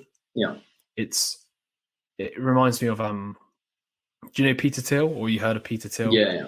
Because he's known for like his debating and stuff like, I can't remember, they asked him like, what do you think of education? He's like, I don't like the word education. He like redefines what he means by it, and I quite like that approach to it. It's when somebody uses a question with you don't have to accept. You don't have to accept the question they're saying. It's like, are you pro this or against this? It's like, I'm neither. I'm somewhere in between. Like, it's no, it is. I think it is important. It's kind of weirdly like that Daniel Kahneman, when someone starts with like a price to negotiate around, and that ends up being an anchor. And when it's like extortionate, you just kind of need to like go like, wow, like, fuck it and start again from your baseline. Because otherwise they get to dictate how you answer. And it is like that, like even in law, you know, when they ask specific questions and it's like, you're not really allowed to, it's like, it has to be a yes or no question. It's like, well, you're leading me to say something that you want. Yeah. It's the class like, were you there at this night at this time? Yeah. Yes. It's like, did you see anything? Yeah, no. And like, did you go, I mean, they're like trying to lead you up to that point where you jump off the cliff. Yeah, precisely. So how to, onto the next bit, how to tackle tough questions. Yeah, this is kind of roughly what we're saying there in terms of the like reframing it. So like, the stinging question, glossing over it, diverting attention. It's quite interesting to just have these in mind when you watch somebody get interviewed, like a politician, and see how they avoid questions, because they're well known for like just avoiding questions in general, aren't they? Like glossing over it. Deflecting it, And these are the only options you really have. Like as he says here, it's rephrasing it, postpone it, gloss over it, or just divert attention away. Yeah. So think about Boris Johnson when he was answering questions about whether he was at a party, and he was like, well, we're going to have to look at the investigation. It's like, well, it's a pretty fucking easy question to answer. Yes or no, why are you there or not? Or the same thing with like what's his name, David Cameron, when he was like on stand about whether he had, I think it was like inside lobbying or something like that, I can't remember. Was it okay? And he just wasn't answering the question. He was like, well, no, I was But so okay, so the next bit is using decoys to create value. So the lesson to be learned from research on decoys is that the context makes a difference. Judgment is relative, not absolute. Depending on the context, objects and alternatives can be made to look better or worse. Which is pretty straightforward, like when you think about it. And also it's kind of engaging in that kind of contrast principle that we were talking about in influence as well. It's literally the contrast. It is the contrast principle. It's just used in a way, you know, it's like offering people two choices and making one obviously the correct choice to do. It's greatly has the purpose. It's one of those things that they give you. It's called like a false choice, I think, in rhetoric, where they're like, you know, you can either save all these lives or you can do nothing and kill everybody. It's a bit like, it's kind of like COVID, isn't it? It's the false choice. It's like, if you go out, you're going to kill everybody, or if you stay inside, you're going to save everybody. It's like neither of those is correct. It really depends what I do when I'm out. Like, exactly. So then, and this is what you were talking about earlier on, the rise of the factoids. Yes. So do you want to elaborate on that? Or you kind of did earlier on. No, so the novelist Norman Mailer, he coined the term factoids, and he defines it as a fact which have no existence before appearing in a magazine or newspaper. We define factoid as an assertion of fact that is not backed up by evidence, usually because the fact is false or because evidence in the support of the assertion cannot be obtained. Factoids are presented in such a manner that they become widely treated as true. In our workplace and neighborhoods, they are known as rumors and gossip. In courts of law, factoids are called hearsay and admissible evidence. In the mass media, they're called libel, slander, innuendo, and the reporting of currently circulating rumors and gossip and hearsay as news. It's just interesting, isn't it? Because it's something that we, I guess, me personally at least, when I hear stuff on the news, read it in a magazine, I never check for the evidence of the things that are being claimed. If nobody does that job, how do we know that bullshit isn't being propagated all the time? You kind of get what I mean? Obviously, there are people out there who check stuff like this, but it's like we just accept things that are asserted without ever verifying. Because it's on the news or in a magazine. And their example in this was the Joseph Goebbels, big lie. You know, saying that the reason why we're in this situation, although was partly due to the Versailles Treaty, was because of Jews. But unless, like you said, you can test that or you try and scrutinize that, then you might just take that in. And that's kind of and it's just bombarded over and over again, repeated, so that it was just always in your face in loads of different contexts. You know, they would use it in the media, like on TV and on the radio and all these different loads of different people would be saying it. So it's starting to sound legit, even if there's not actually anything to back it up. But it's also a really interesting point here because of the and I think we haven't covered it yet, but we should definitely get onto it. The conspiracy theory book that I recommended to you. It's so good because it brings up this point here, which is the reason why this also worked really well with The Big Lie is because the fact that there was no evidence basically hinted at how clever Jews were at hiding the evidence. So like the whole conspiracy it's unfalsifiable. Exactly. It's unfalsifiable because this is such a good conspiracy that you can't find the evidence because it's hidden. And the worst thing is like we're the only people that know it, but it is hidden. Yeah. The fact there is no evidence it's means there. It's there. You're just not looking hard enough. Yeah, literally. And I just find that it's quite fascinating how that, that line of thinking can spread. Well, it's the whole Freudian thing. It's like, your issue stems from your childhood. If you can't remember, then you're not looking hard enough. Like it is there, it's like, if it's unfalsifiable, then it can't be disproven. And I think that's the thing. It's like, I'm going to try and find that quote. There is a really good quote from that book where it's like he defines a conspiracy theory as something that can't be disproven. Yeah. Because essentially what it's got to the point where the lack of evidence is evidence, if that makes sense. And therefore you can never disprove it. And think about it, that in the meantime, before you let's say before you find any evidence to that's it. Yeah. To make it irrelevant is that like you're creating these associations, right? So this big lie is talking about Jewish people and presenting certain associations, linking certain, making certain associations with them. And until, let's say, someone disproves it, well, then that's in the back of your mind. So it changes your perception. Sorry, go on. No, it's just I got the quote here. So it's, I'm not saying conspiracy theories are unproven merely because they have failed to meet some evidential bar. I'm suggesting something deeper. Conspiracy theories are unproven by design. Being as yet unproven is being unproven is baked right into it. Even if you're convinced that it's true, the theory itself sells that there's a cover up going on. So like the whole point is all of them are about there is no proof because the proof is being hidden. So they're always irrefutable. Which is is interesting. Or at least I thought it was really interesting when you refined it in that way. I was like, oh, okay. We should do that book at some point. No, I'm sure we will, mate. I think it kind of fits onto these type of points as well, to be honest. Into sort of like the propaganda influence. For me, it's not directly associated, but it's under the same umbrella of like critical thinking, I would say, and just understanding how people think. So what do we have next? So how do factoids work? As Mark Twain once put it, a lie can travel halfway around the world while the truth is putting its shoes on. So why are factoids so persuasive? They suggest 3 reasons. So firstly, few attempts are made to verify the truth. We often hear rumor and gossip directly from trusted friends who we are not in the habit of questioning. Like you said earlier, when you said that, you've been told something and you then repeat it to somebody else and it's like, fuck, he told me that, but I never asked him where he heard that. We also turn to news, whether on the television or in other mass media, and quite often the news are not prepared to debunk each and every presented fact. So factoids end up just sneaking by our persuasion defenses, and we rarely think to ask. And then second, we accept factoids because they often meet one or more of our psychological needs. For example, many factoids are entertaining and thus capture our attention.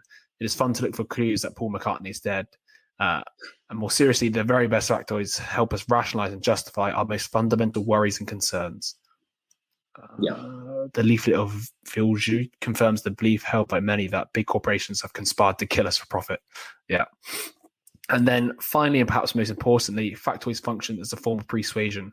They create a social reality. Factoids serve as the bits and pieces that are used to construct our picture of the world. As such, factoids direct our attention and suggest how we should interpret the world.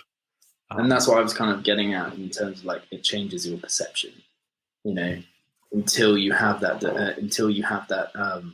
evidence that disproves it. But actually, I wonder if even then, because the thing is, you may have acted in a way that is congruent with this factoid, right? So you've got behavior, and then you find out that the evidence disproves it, but then you've got dissonance, don't you?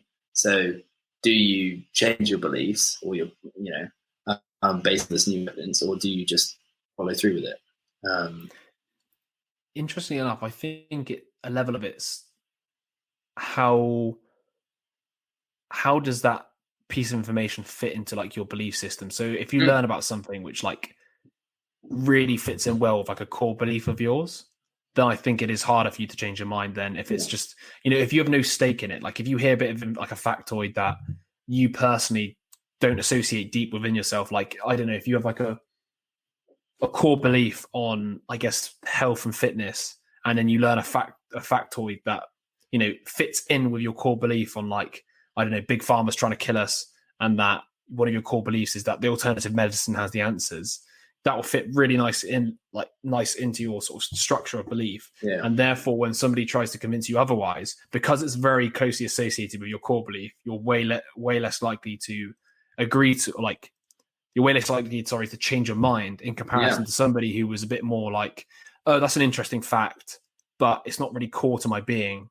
So therefore, if somebody changes my mind with it, I can, because it's not really associated with me at a deeper level, so to speak. Yeah.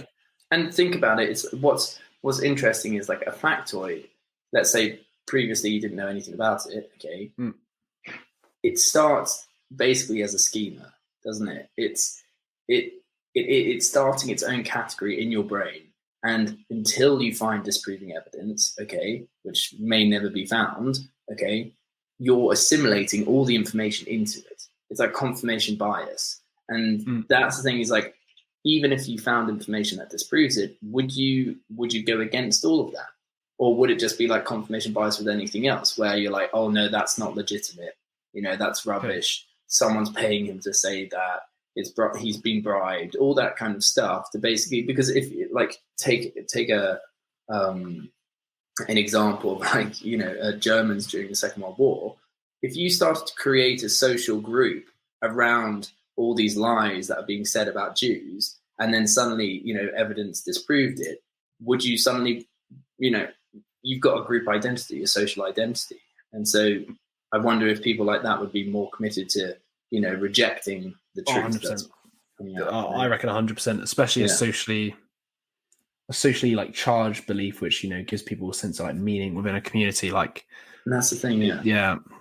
It's what we've said before in terms of like, truth comes second to reputation or status. Well, yeah, and just and meaning and social conformity, so to speak. Yeah. Like it's it's interesting. Is that this book? No, it's a different book. Like the dual nature of humans is like we want to fit in, but at the same time we want to dominate. Like we want to dominate and connect, and it's. I thought that, in fact, that's a book we should review as well. The Art of Storytelling. We'll get on to that at some point. Will Storr, he did Selfie, mate. So we'll get into that. He's a good writer, to be fair. So the next bit is associating with negative activities. So it was this book. Yeah. Sorry. No, continue. It was this book. You know how we were talking earlier on about like a negatively associating with specific things. It's literally here. So go on. It appears that simply questioning a candidate's connection with unseemly activities can be enough to damage that candidate's public image. What's more, the source of the innuendo made little difference. The candidates were still rated negatively, even if the source of the headline was newspaper lacking in credibility. So basically by creating an association, a negative association, even if it's not true, will impact the reputation of that person or the credibility. To a degree. Exactly, and therefore there is incentives for politicians to use moral politics and to slander opposition, and which happens all the time now. But it's more about that, isn't it? It's more about it's become and about the other person's character. Like, look at Boris Johnson and going to the party. Like, I don't condone his actions, but it's not. But it was character assassination. It is. It's got nothing to do with his policies or anything like that. And I think he should fucking go. But that's no. But you're absolutely correct. It was never. It is about character assassination. Yeah. I mean, they did link it to incompetence as well, but it was less an argument of like like a rational argument, like, this happened under your watch. We got the stats to prove it. Like, all the things you wanted to do, you failed at. It was just you didn't obey the rules that you set. Therefore, you're a bad person. Therefore, you should go. Yeah, it's fair enough, to be honest. It's fair enough reasoning, but that is the reasoning that was used. But I think politics is more so about that these days than it is actually about the policies with which people hold. Because wasn't it Jeremy Corbyn anti-Semitic and stuff, like, do you know what I mean? Like, I don't really know too much about it, but do you get what I mean? Like, the fact I have him as an anti-Semite in my head, it's just like, I've been told that. Whether or not that's true, I don't know how true that is. Well, think about the Rishi Sunak and his wife and the tax that she hasn't been paying. Like, it's, it just so happens to come out that there's a story about Rishi Sunak's wife, like, very convenient at a particular time. Interesting, just before the president, the prime minister elections, right. Like, I'm sorry, but at the end of the day, it's like they probably have so much shit on every single politician, every MP, and it's whether that it gets used or not, right? Because they know that there's like, well, I could slander his name, I could ruin his reputation and his credibility, but I'm going to do it when it suits me, right? When I want to win. I think that's basically how politics is done these days. Well, it definitely seems to be. Or it's like blackmail, like, I'm going to do this to you. Could possibly. Maybe that's a conspiracy, though. Maybe. Okay, so then the next one is faking credibility. I think we'll do this one, and we'll do credibility, and then I think we'll pause for half time. Because I think we're getting on a little bit. So credibility has become a commodity not only to be feigned, but also to be bought and sold on the open market. The fact that we humans often use the credibility of a communicator to guide us in the acceptance or rejection of a message opens the door once again for mindless propaganda. And I think he also mentioned this in like influence as well, but using like actors, for example, who have played a role for so long, let's say like a doctor or a politician, and then using them to accept a message that they're trying to put across about their brand, right? So you get across a drug and you use that actor to say, yeah, this is a legit drug, because people have the association to them as being this actor, right? This doctor on set, So it doesn't even have to be legit. It's just that they can mold it based on your association to those kind of like status, those different occupations. I quite like the phrase here, which is, it is often easier to feign credibility than to actually achieve it. It just makes sense. It's a lot easier to put on a lab coat than, study at university and get your doctorate, etc. No, absolutely. So one of the important tasks of media research is to keep tabs on the reputation and credibility of public figures, such as movie stars, sports figures, and other public personalities. Advertisers want to know which celebrity figures are most believable, who among the stars is most liked by the public, and who has been on the cover of leading magazines, and who has been overexposed. It doesn't surprise me that happens at all. No, not at all. It's the nature of leveraging somebody else's credibility to sell a product or to sell an idea, so to speak. And while we're on it, we might as well do the next bit because it's linked to credibility. No, I was thinking that we'll end with credibility. In fact, the one after is still role models, so maybe we'll start with that next time. But I've got to hear about the morals of Hen Fei Tu stories. This was similar to pretty much what we discussed in Influence, I believe, which is a way to to increase your credibility is to show you're acting out of self-interest. Which is, I think we discussed it before in the authority and merit. It was like, if you say something that seems to be against your interests, people are more likely to believe it as true, and you come across as a more trustworthy character. So that's it. So is it more effective if a stockbroker calls you up to sell you a stock, or you overhear him talking to a friend in a bar? Which one is going to make you more likely to buy the stock he's recommending? And the answer is pretty much always the same, which is when you hear it overheard, because you believe there's no incentive for him to give you information. And also it would tie back to that scarcity of knowledge, wouldn't it? Remember we were talking about last week? Yes, yeah. You weren't meant to hear it, or not many people hear it. And this seems more valuable. This is a hot, speaking to the friend, everybody's talking about this in the office. Yeah. It's a secret. This is the next hot tip. Yeah. It does to be more genuine and less self-serving. Or at least to be perceived as that by showing you're acting as your self-interest, which is also another reason why credibility can be manufactured, because you can pretend to be doing these things. So one of the last bits here is the manufacture of credibility can lead to a cult of personality. Instead of thinking about important issues for ourselves, we turn to credible-looking leaders for their solutions. This strategy would make sense if people we turn to did indeed possess the required expertise. Sadly, it is often the case that credibility has been subtly manufactured and sold for propaganda purposes, and the media often serve as unwitting handmaidens in this charade. This is pretty much what we were just talking about then, where politicians could be grossly, what's the word? I was going to say they just don't know what they're doing. Essentially, not an expert. I'm trying to find the word for it, but you kind of know what I'm getting at. Is they're basically voted based upon their character rather than their credibility and actual expertise in the specific thing they want to achieve.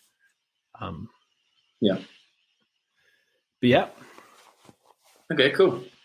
I think we'll wrap it up there. It's basically the first half of that book.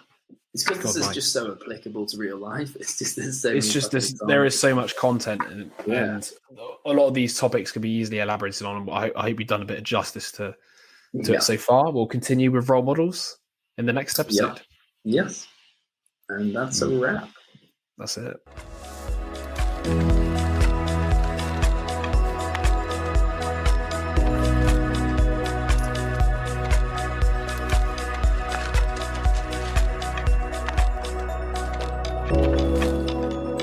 And there you have it, guys, the first part of Age of Propaganda.